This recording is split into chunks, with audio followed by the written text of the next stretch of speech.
than defining building. If we take the design process into account, then we are talking many years. But in terms of laying the first keel block and the coin and putting all the pieces together, 18 months. That's pretty quick, really, isn't it? Yeah, huge. Wow. Okay, go here, Jeff. Stephanie from Illinois had a question about the helicopter ride. Obviously, the person that gets the ride has to pay, but is it a huge bill? It can be. Well, the thing is that medical insurance comes into play. So it's one of those things, who's covering and who's got medical insurance, and how does it work when it comes to that. So that is hard to say. It's different, and it's not like you can look the price up online and say, this is the price if I need to get airlifted off the ship. Having said that, if somebody is in a critical condition and the survivability of this person is only guaranteed, or is requires an airlift to be performed and a quick transfer to a shoreside facility that has other equipment or skilled medical staff to perform whatever they need to do, then of course we go ahead and do this, and then we look at the bill afterwards. So we're not asking for the credit card before we put them in the helicopter. Sergio. My name is Monique. I'm from Montreal, Quebec. I wanted to ask the immigrant. Okay, what do you do with all the garbage? And there's a lot of it, right? Yes, I see. Okay, so basically, whether it comes from your stateroom or from the work areas or even from our cabins, it's taken down to the waste separation of the incinerator, and the crew would call it. Everything gets sorted out. We separate everything out that we can separate out: glass, cardboard, paper, and the list goes on. And that is all separated out. We then land it in Bayonne, and you'll see it going off tomorrow morning. You'll see 6 containers there. The vendors that we use, they promise us that everything that we separate out will be recycled, and also anything that we send off will be reused or recycled. For example, there's certain large items that we can't actually separate out and deal with on board, so they will go off and they will be used by them for some purpose. For example, wood and things of that nature, they will take it off and they will burn it in an incinerator that produces energy for the local community. So this ship is actually classed, first instance, as a zero landfill ship, because we land our garbage to an operator that will recycle and reuse or repurpose everything that we send off.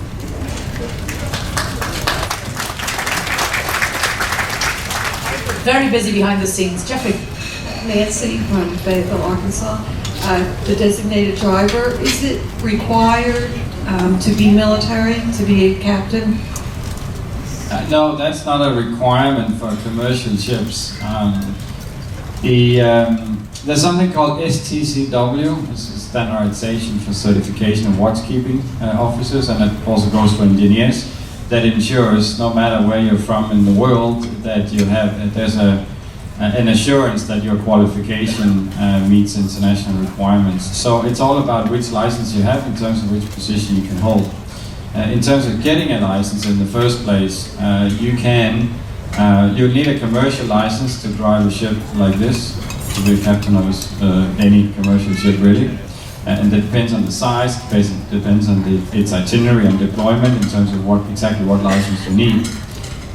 In terms of the Navy, well, military doesn't really go much unless it is Navy. So Navy, you can merit certain things from the Navy depending on the nation, and certain technical parts of the education, certain sea time, depending on, again, where in the Navy you've been, the size of the ships and how they've been deployed. So that's up to the specific governments, how they interpret these standard regulations, and then you can combine it. But as with a commercial license, you can't go to the Navy without a military. Basically, the Navy decides themselves for each nation what the requirements are, and they are not obligated to follow international rules either. So there are different set of rules. So in order to be commercial, you must have a commercial part of that and license. Okay, Jeffrey. My name's Mervyn from San Diego, California. My question's for the chief engineer.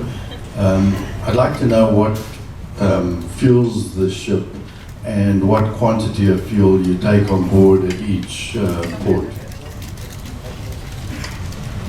The fuel we are burning on the engines is what we call heavy fuel. It's a little bit sticky and gooey in ambient temperature, almost like molasses. So we warm it up to about between 210 and 220 degrees Fahrenheit, equivalent to a little bit over 100 degrees centigrade before we inject it to the engine. We have a total fuel capacity of about 1.1 million US gallons. So my credit card is going to be maxed out tomorrow. Think of the points. Think of the points you're going to get. I'm going to use it for travel over the summer. We typically don't refuel in every port. Refueling is done primarily in Bayonne. It's also itinerary specific. So we are not actually filling up the gas tank in every port. And we have enough reserve fuel to take into account situations like we have today, or larger deviations due to inclement weather as well. So we should have just about enough gas to make it, right? We're going to be running out of food before we run out of fuel, so don't worry about that part, folks. Hang on, what about alcohol? I think we're good there. Okay, just checking. Okay, yeah. We're okay with the fuel, don't worry. We're fine with that as long as we can keep ourselves entertained. Right up here with Sergio. I'm Tori from Pennsylvania. If you people aren't here, then who's driving the ship? The most commonly asked question on board. Chief engineer has a remote control. Driving right now. We have on the bridge up there where they can see ahead of the ship, we have officers, first and second officers, and there's always at least two of them watch at the same time. They make sure we don't hit anything or anyone on the way. They're driving. And we have the same system in the engine room also. There is always somebody on watch, monitoring what's going on with the machinery. So don't worry about it. It'll keep you safe. And nobody notices when I'm not in the office, so you're all right. All right, Jeffrey, there you are. I'm Richard from North Carolina. Can you say something about the medical staff and the capability? For example, could you do emergency surgery if you needed to on a ship? Yeah, we most certainly can. We have certified and well-trained medical staff. We have 3 doctors, where one of them would be in medicine and the other one would be a surgeon, and the third one depending. And we have nurses as well, anesthesia nurses, and so we can perform. We have a full, we actually have 3 ERs, so we have I think it's 12 wards, and so we have a lot of capabilities, and we can handle a lot of situations. They say that, and don't get encouraged by this, but they say the best place to get sick is on a cruise ship because the help is right around the corner. So, but anyway, when it comes to medical evacuations like the ones we are facing right now, in the very few cases it's because an accident happens, but for the most part it's medical conditions inflicted by lifestyle diseases and that require some sort of more special treatment when they develop. And we don't have, of course, the capability and all the instrument and all the expertise to deal with very particular, and that's why you will unfortunately quite often see things like you see today where we need to perform medical evacuations. Okay, Sergio. Chief Engineer, to put the ball back in your court. Based on the state of technology and the state of technology that's constantly changing, do you foresee in the future sometime when ships will have conical wind power and solar power to offset some of your engine power, or electrical power? That is actually on the books. It is on the planning stage for the new series of ships that is being built. There is a lot of things, not only that, what you mentioned now, but they're also going with fuel cells. And it's going to be pretty revolutionary for not only the cruise industry, but for the marine industry also. And I think the first one of those are coming in 2022. I think it's worth mentioning we've actually been checking on the ability of solar power to deliver the amount of energy that we require. But because safety will always come first on the ship, so if we go into bad conditions where we haven't got the sunlight, we still need the power. So it would always supplement, and we've been doing that for quite some time. And we would also take all the deck space for the solar panels, so it wouldn't be any lunch for you guys.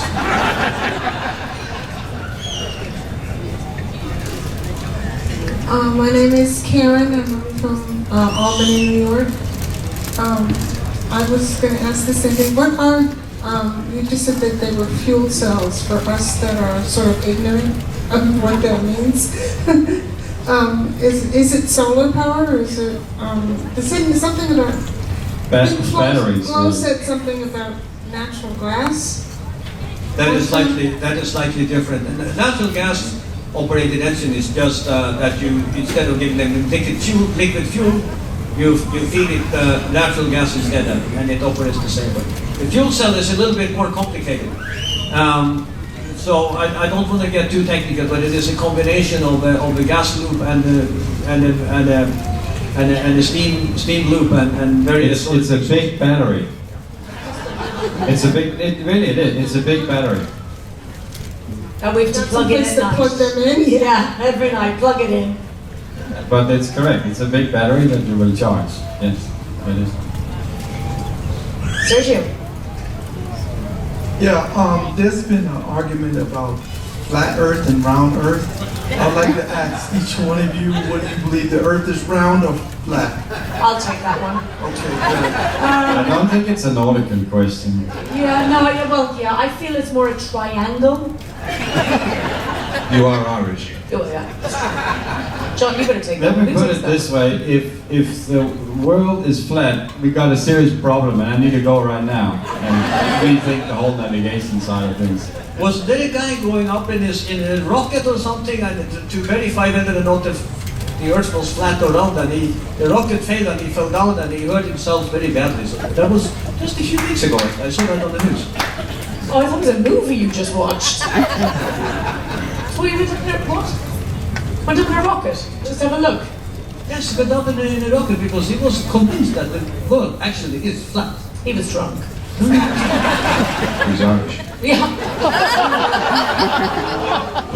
he wouldn't have been daft enough to go up in the first place. Are you kidding me? Over here. Yeah, he built that rocket himself. So, how many ships are now in Royal Caribbean's fleet? Well, Royal Caribbean brand 25, coming to 26, yes. In the sort of organization, then we have to count the celebrity fleet, the Pullman tour fleet, the TUI, Samara, Cruzeiro de France. So we're gonna have to do a little bit of math on that, I'm afraid. Around 50, I'd say. Yeah, 50. Over here, Sergio. Hi, Sue from North Carolina. You have 1,500 crew members. What are the biggest countries that are represented here working? We actually have 1,600, so I guess we hired a few overnight there, but we need to update our collateral there. We have a crew from more than, at the time being, I think it's 68 different nationalities. The majority of our crew members are Indian and Filipino. That works in both service areas and on the marine side as well. So these are quite large areas of recruitment for us.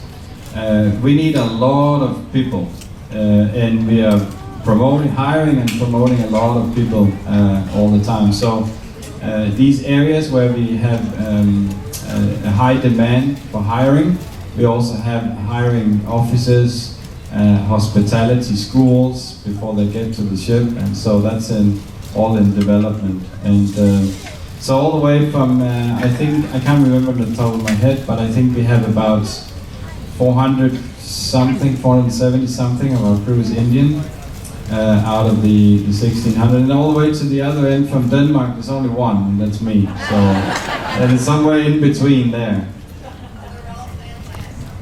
Thank you very much. Glad you're enjoying yourself.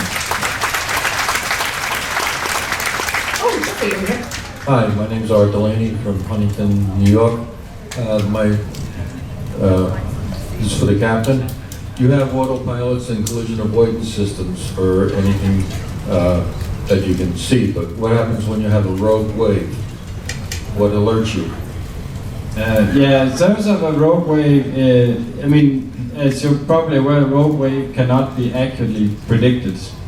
It can be, you can do a probability plot in terms of rogue waves. So the systems we have in place for that, because by the time we encounter that, it's too late to see it.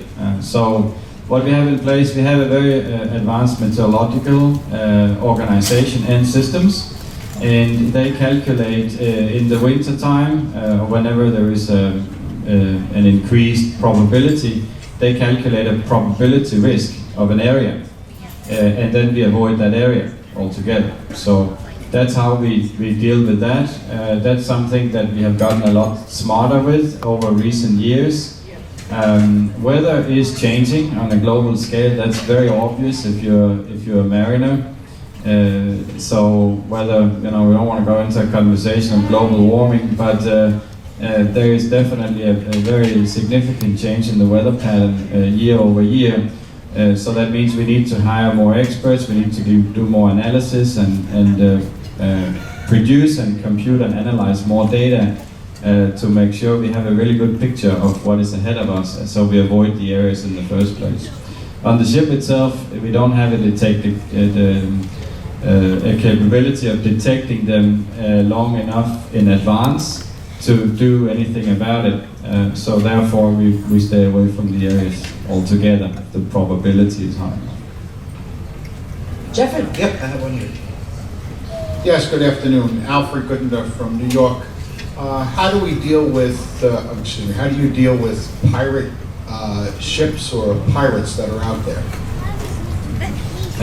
Yeah, first of all, there are no pirates in the Caribbean other than in the movies, so we don't have to deal with them. Basically, due to the whole infrastructure and in the area, and that wouldn't be a very lucrative business. You'd be out of business before you even spot your target.